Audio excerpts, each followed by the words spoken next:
I'm Penny Tomlinson. I'll be going over Reservoir, treatment, control, and prevention. Hi, my name is Raymond Price. I will be presenting the etiology portion of this presentation. This will help you understand exactly what kind of bacteria causes cholera, as well as interesting things about the bacteria itself. I'm Whitney Goldthorpe, and I'll be talking about cholera's signs and symptoms. My name is Trevor Schaefer. I will be covering the history, the transmission, and then sharing a personal experience that I have with cholera.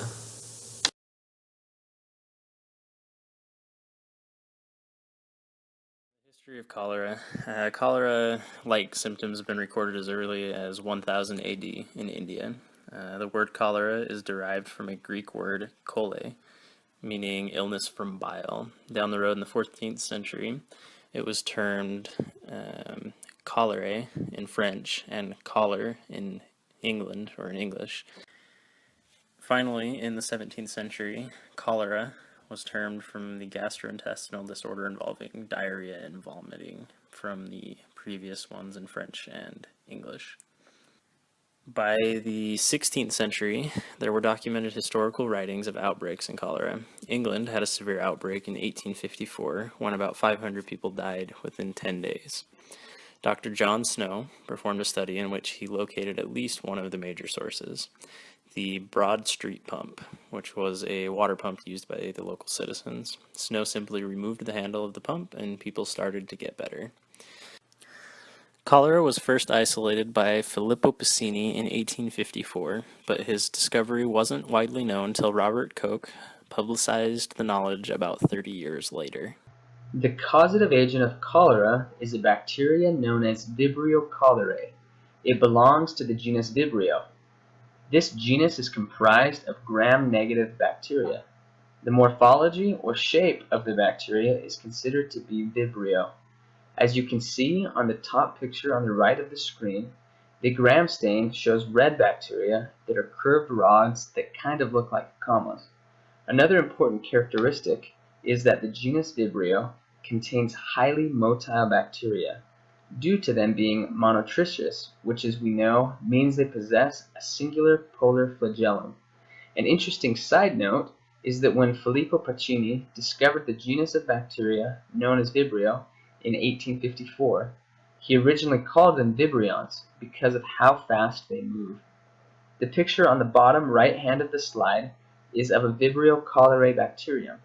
You can clearly see the polar flagellum that gives it its motility. The high motility of Vibrio cholerae allows the bacteria to propel themselves through the thick mucus that lines the small intestine.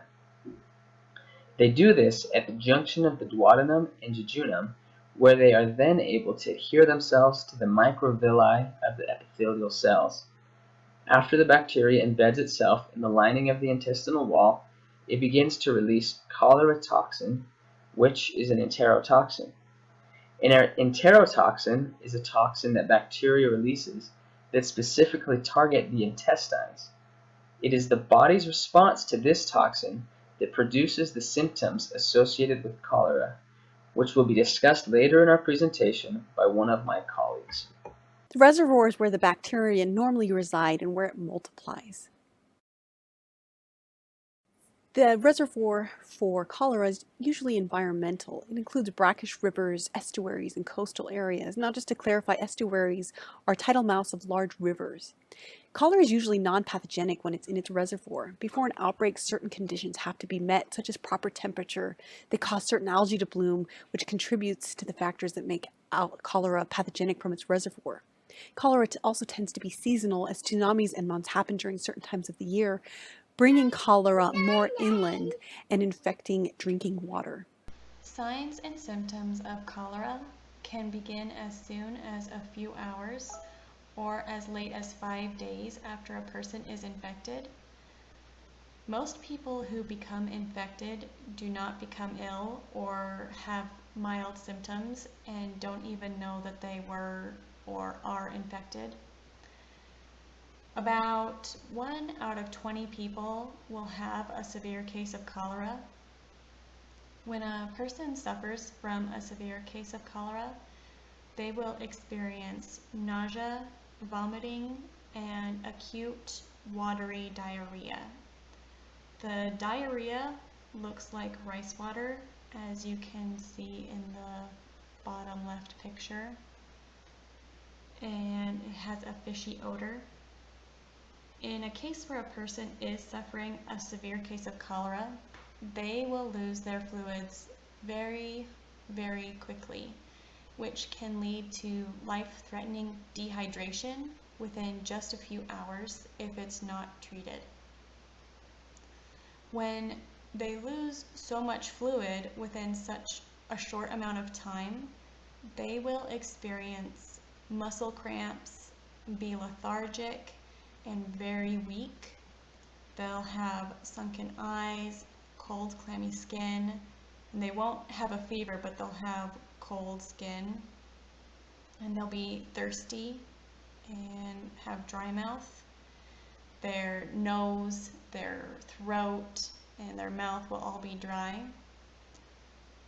And their skin may turn bluish gray from loss of fluids, which will also lead to decreased skin elasticity, which is if you were to pinch that person's skin with your fingers, that skin would stay in that pinched form after you let go, and it would gradually return to the way it was before. And they will also have deep labored breathing. If you look at the picture on the right, you will see someone suffering from a severe case of cholera, and they're lying on a bed with a hole cut out in the bed with a bucket placed underneath it.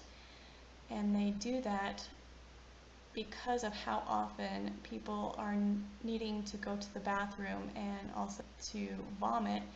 They need something that is close by and easily accessible. The transmission of cholera is via the fecal-oral route. This means that the transmission occurs when somebody ingests water that has been contaminated by feces from an infected person, or from food prepared with infected water. The cholera toxin targets receptors within the human intestine, making it responsible for fecal transmission. The Vibrio has survival strategies of interacting with copepods, small shrimp-like crustaceans found in areas with poor sanitation. These copepods are commonly found in drinking water when sanitation and a good water infrastructure aren't present. Cholera will amass numbers and acquire strength by forming biofilms on the copepod surface. This serves as a barrack of sorts for the Vibrios during interepidemic periods. Studies have been done that have shown that roughly 1,000 to 100,000 Vibrios are required to produce clinical cholera. Due to the formation on the copepods, about 1 to 10 of them can have enough Vibrio cholerae to initiate the disease and the symptoms. As a comparison, we know that viruses and bacteria are extremely small.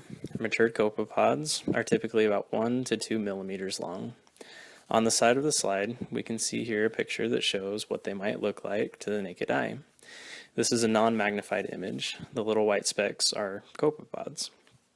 Non-matured, they can merely look like little floaties. Looking back to the incident in England with Dr. Snow, it should be noted that water doesn't have to be directly affected to transmit the disease. Although it is the most common, it is anything that follows the fecal-oral route. By removing the handle on the pump, conditions improved, which shows that the water wasn't the source, or at least the main source. That means that the handle was being used by people who didn't have sufficiently sanitary practices when it came to using the bathroom. It's kind of gross to think about, but it goes to show that any fecal to oral transmission will transmit cholera from an infected person to a non-affected person, even if it's just the touching of a handle at the water pump.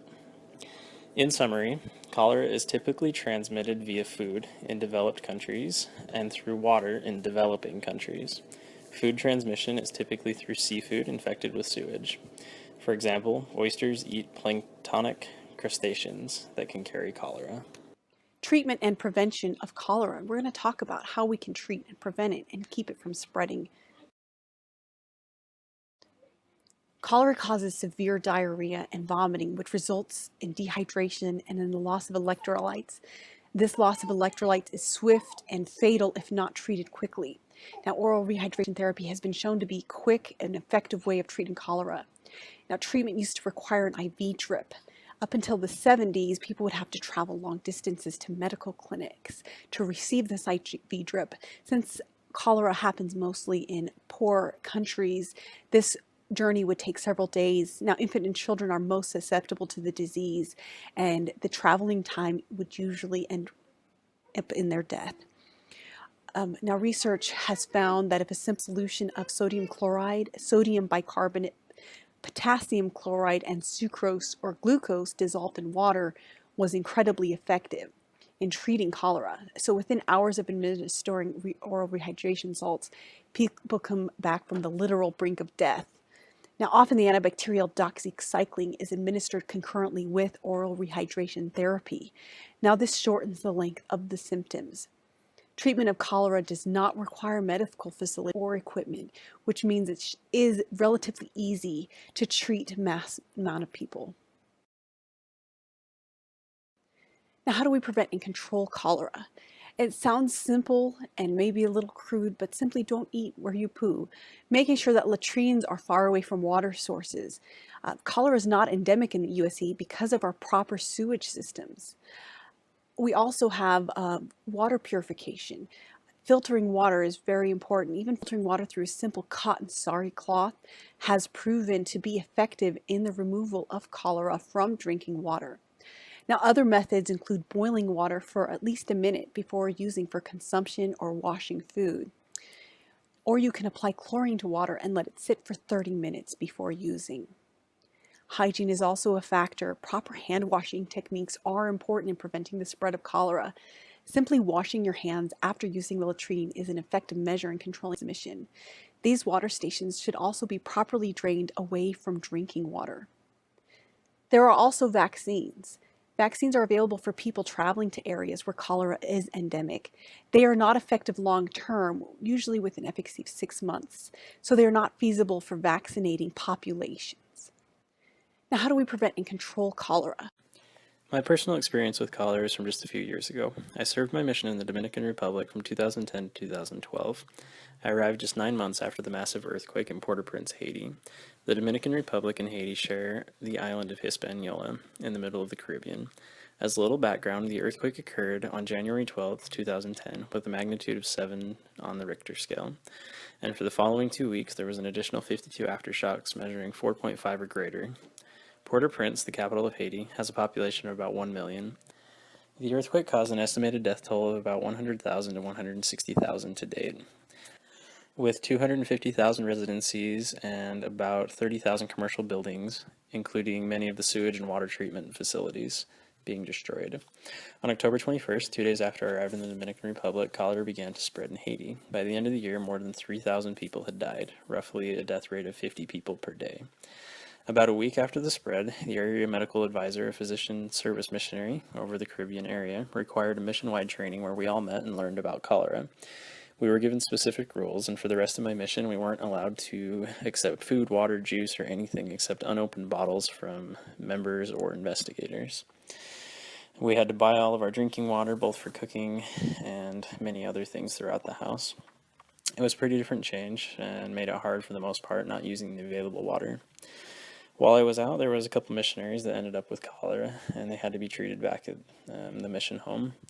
Thinking back on this experience, I looked up how it started and found out that it didn't really have to do directly with the earthquake. A study done by a French epidemiologist, Renard Pierroux, concluded that the virus was introduced from Nepalese soldiers stationed at a nearby United Nations base outside of Port-au-Prince. The outhosts didn't have sufficient sewage disposal systems, which resulted in a leak into the river. Normally, this wouldn't be a problem, but with the conditions of the earthquake, untainted drinking water and sewage water treatment wasn't readily available. People went to the river as a source for water in their homes, either for cooking or for drinking. Since the rivers were contaminated, they carried the cholera to the Dominican Republic. By November 10th, the president of Haiti issued a state of national security because of the outbreak. Recently, the outbreak has slowed but proceeds to this day, with 9,068 deaths in Haiti, 472 in the Dominican Republic, and 3 in Cuba.